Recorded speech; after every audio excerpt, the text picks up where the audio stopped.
Dealer's Edge Executive Summary. The new FTC Safeguard Rules become mandatory in 2022. Cybercrime has always been a headache, but as technology changes, so does the effectiveness of criminals to inflict costly and debilitating damage. In response, the feds announced FTC updates to the Gramm-Leach-Bliley Act, GLBA, which governs how institutions handle personal data. The Safeguards Rule component of the GLBA was recently updated on October 27, 2021, and requires businesses, including dealerships, to implement specific cybersecurity best practices to strengthen their cyber defenses and better protect consumer data. Dealers have until the end of 2022 to comply. So what's a dealer to do to make sure that they are following the new rules and that customer data is being protected? Erik Nachbahr, president and founder of Helion Automotive Technologies and DealersEdge's #1 source when it comes to cybersecurity, joined us for an online workshop to discuss how to plan and manage the challenge presented by the new FTC Safeguards Rule. The full 1-hour recording of this discussion is available to Dealers Edge members only. To access this workshop, as well as our full library of webinar recordings, executive summaries, books, manuals, and special reports, please visit DealersEdge.com/free trial.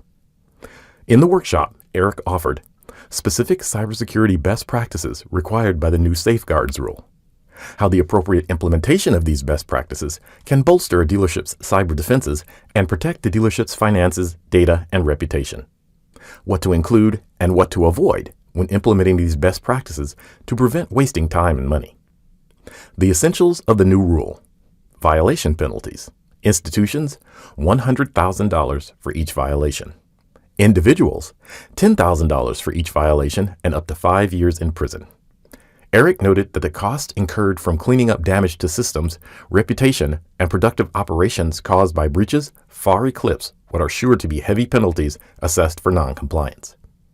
Written risk assessments. What the final rule states. Institutions must base their information security program on the findings of its risk assessment. Risk assessments must include criteria for evaluation and categorization of identified security risks. Risk assessments must include requirements describing how identified risks will be mitigated.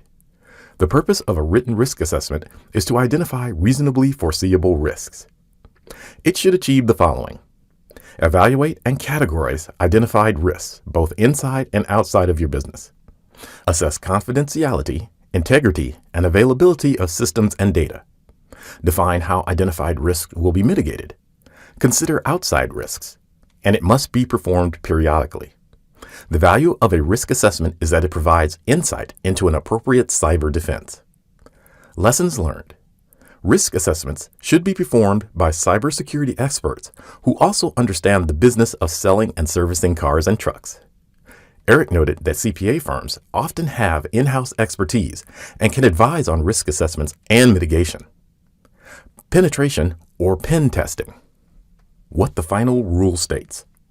Penetration testing, as defined by the final rule, is a process through which testers attempt to circumvent or defeat the security features of an information system.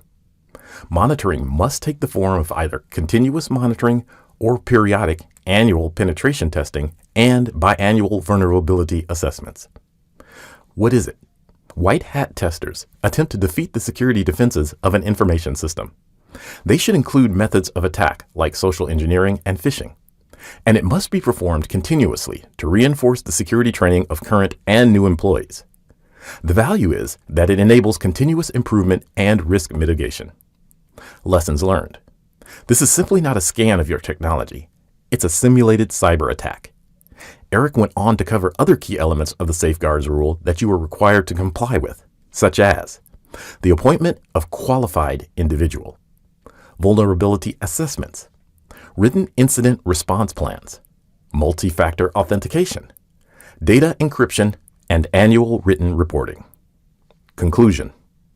While defending against data breaches and cyber criminals has always been good business, how robust has been left to chance, until now. Remember, the full 1-hour streaming video workshop, its corresponding handouts, and executive summary are available to members in the Dealer's Edge archive 24 hours a day. You can sign up for a 30-day free trial and see all we have to offer at DealersEdge.com/free trial.